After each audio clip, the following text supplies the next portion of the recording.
Hey guys, I'm going to talk about the Charlie Kirk thing for a little bit. Uh, First, I'm not going to talk about Psy-Ops, and I'm kind of sick of talking about Psy-Ops. Who would believe that, right?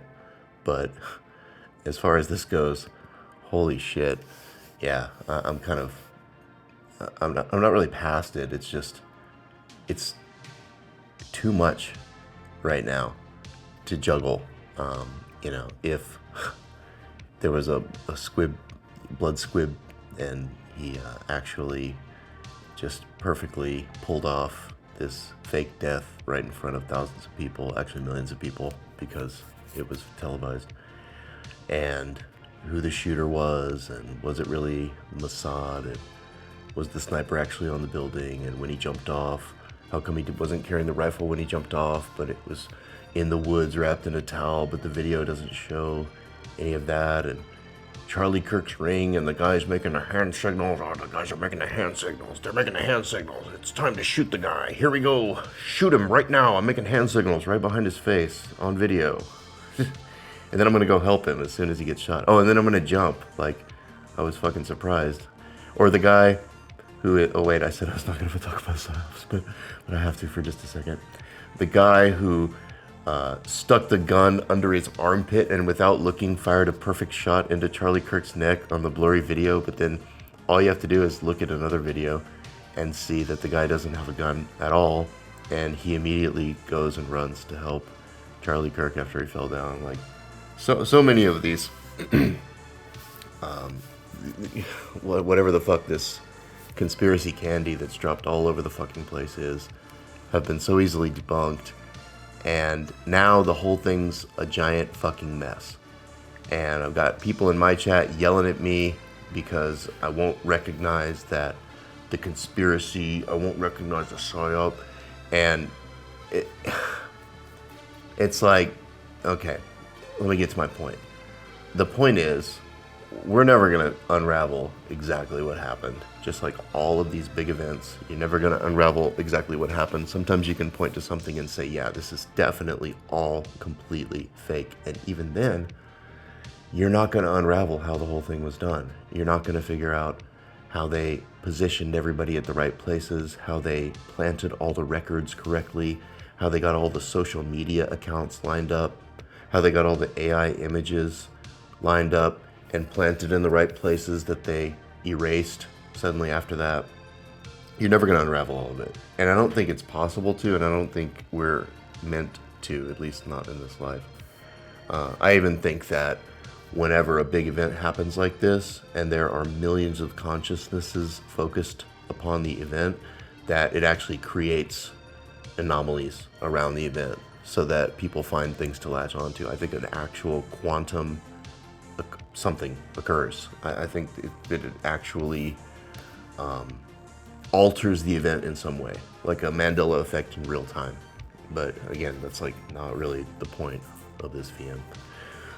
The point is more that, let's say the whole thing's a psyop, or let's say it's not a psyop at all and everything happened exactly as we're being told. In any case, the way I'm handling this thing is to ignore both of those.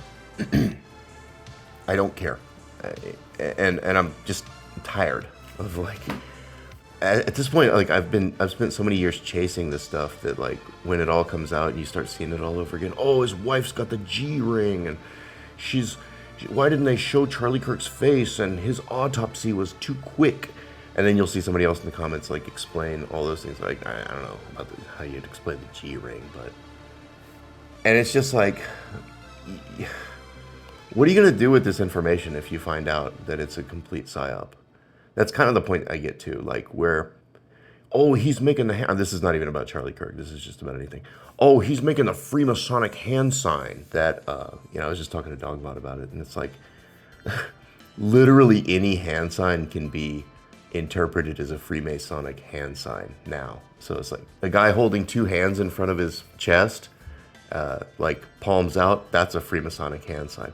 A guy holding his finger up, that's a Freemasonic hand sign. A guy, I'm not joking, you can look these up in the thing, right? When you shake somebody's hand, no matter how you shake their hand, it's a Freemasonic handshake. Oh, look, his thumb is 3 degrees back towards his body. That's a Freemasonic handshake. So it's like, if you're looking for something, you're going to find it. Okay? And right now, what's happening is the entire world is extremely on edge because of this thing. Whether it's a psyop or whether it all happened exactly as we've been told. And again, I don't really care. Here's what I care about. The effects of things. The effects of things are what is important. And here's how I see the effects of things right now.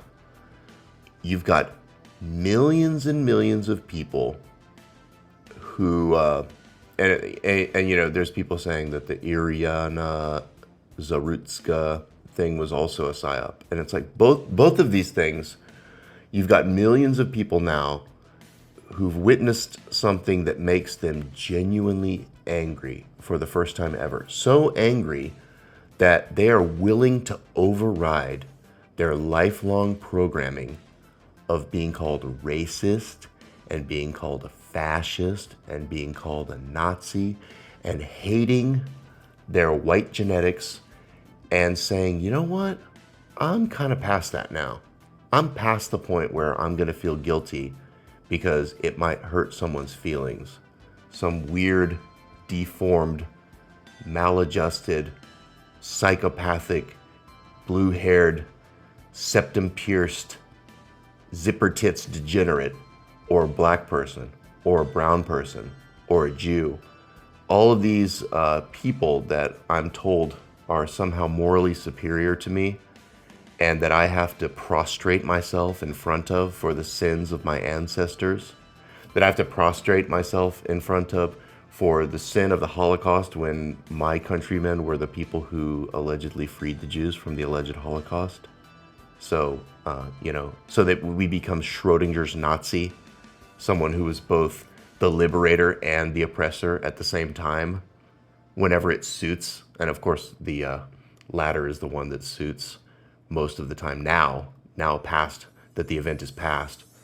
But for the first time in all the time that I've been in this thing, which is 10 years now, I'm seeing normies finally take up the mantle for themselves and say, you know what? I'm kind of sick of this shit. And I'm going to get this person fired. And I'm going to push back. And I'm going to stand up for myself. And I'm going to be a little bit racist. And I'm going to just not sit in that seat in front of that black guy on the bus because I saw that video. Or I'm going to move to the other side of the street without feeling any sense of guilt whatsoever. Or I'm just going to ignore you when you call me a racist and say, I don't care. Or there's enough people now that are pissed off as a block that these corporations actually seem to be a bit timid in their handling of this situation, so that when people do call them and they say, hey, you had an employee that was celebrating the death of a white American Christian father, the assassination, the murder of him in front of thousands of people, and they're sitting there jumping up and down and celebrating it. And I feel like that is a reflection of your business and your public face that they're putting their public face in front of and saying these sorts of things that you need to get rid of those people. And these companies, these corporations now realize that there's a massive amount of people who are very, very angry about this, and they're starting to bend. And we're starting to see actual movement in the other direction for the first time since ever, basically, since it started moving the direction against us. We're actually starting to see us pushing back, having some sort of effect. The effects of things are really, really important right now. That's why you're not really seeing me focus on the psyop side of things, because it may be a gigantic psyop. I don't care. Right now, white people are angry, and there's not much time left. Right now, the demographic numbers are worse than they've ever been, and they probably lie about what the actual white population of the United States is right now. It's probably in the 40s or the 30s as we speak. There isn't much time left. Now, you don't need to have all of the people on your side, and you don't need to feel despair even if you are at 40% or 30%, because it only takes a hardcore core of very angry, very motivated, very capable white men to make movement that is massive in the other direction. And there's all sorts of, this isn't the VM for that right now, but there's all sorts of methods and ways that that can be done bloodlessly without resorting to violence, legally even, shall we say, by giving people motivations and privileges, and by giving people the I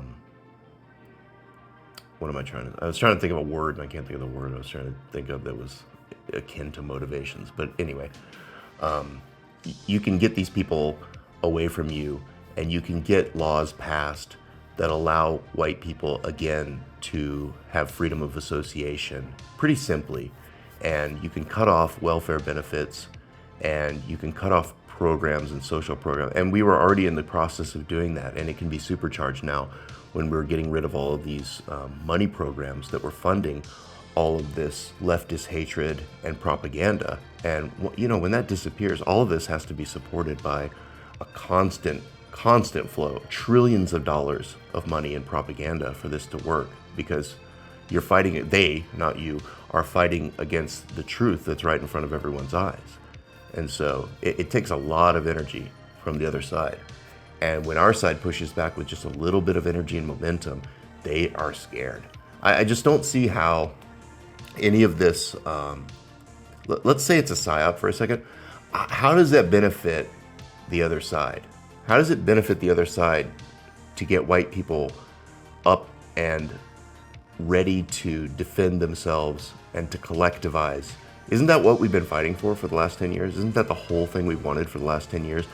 And now you got people on our side, allegedly, that are like, don't fall for the Psy-Op. They just want everybody to fight. They just want everybody to fight so they can have a civil war. And it's like, okay, well, let's think that through.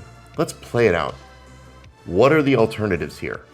So you guys who are sitting there saying, don't fall for the Psy-Op, you got to make sure that you don't react the way they want to. Don't do the cancel culture thing. The left's doing that. You're just like the left. You're woke right. You're just as bad as the left if you do that. It's like, okay, let's say someone's hitting you with a stick. They hit you with a stick once, and you say, stop it. And they hit you with the stick again, and you say, hey, cut it out. And they hit you with the stick a third time, and you're like, all right, if you do that again, I'm going to take that stick out of your hand and beat you with it. And they hit you with the stick a fourth time. And you take the stick out of their hand and you beat the living fucking shit out of this person with the stick. And they cry, oh, how could you react with violence? Oh, God. And then a crowd gathers around you and they tell you, why are you being violent? You're just as bad as him. Well, what was the alternative, retard? Were you supposed to just keep letting him hit you with the stick?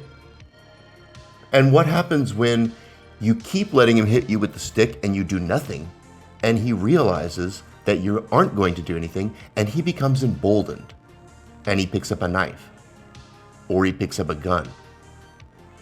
When these people realize that nothing's going to happen to them, things only get worse. So I don't understand what it is with these accounts right now who are like, don't fall for the Psy-Op. That's exactly what they want you to do. Okay, tell me what your alternative is.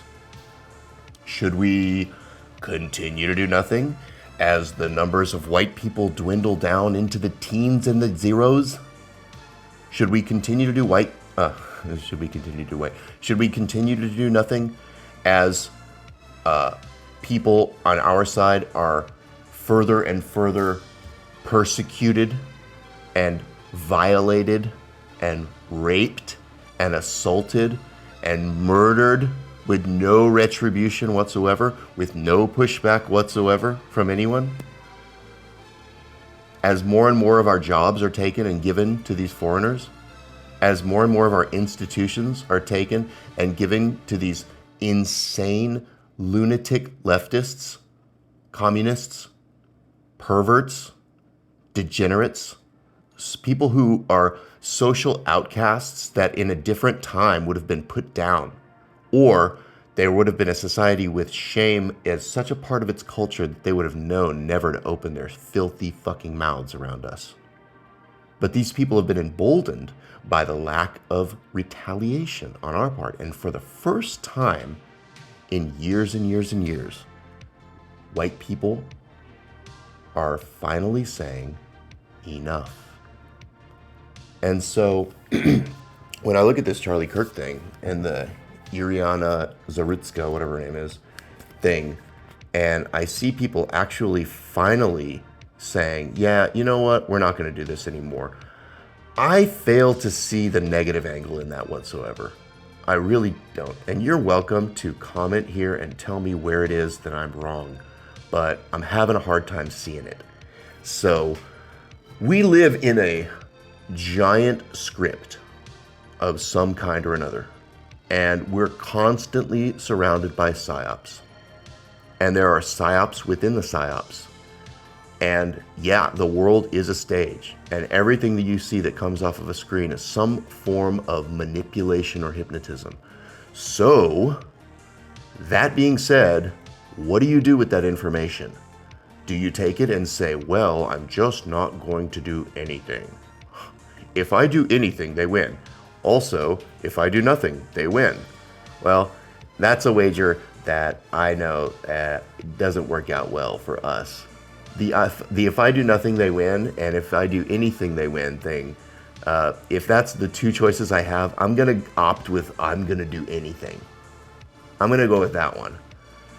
Because unless you can provide me with an alternative in which we reverse the birth rate decline of white people, the replacement of white people, the replacement of white people in our schools and institutions and jobs and political positions and other positions of power, and even in positions which should be held by men, which are being replaced by women and DEI hires who can't do the jobs the same way, like police and firefighters and all sorts of positions of power and strength.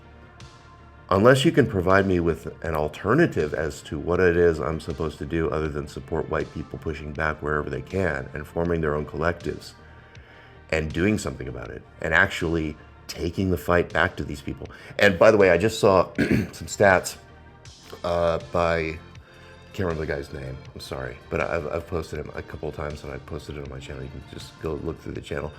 And he was saying that Antifa only doxed like, I don't know, a few thousand people, and we already had over 60,000 people doxed and lost their job at this point. So it's like, we're better at this than them. And the only thing that's been holding us back has been this psychological operation, this hypnotism that white people are subjected to. And it seems like finally the sleeping giant is groggily rubbing his eyes and waking up. And I just can't see a bad angle to it. Okay? Things are going to be okay, guys. Hail Christ.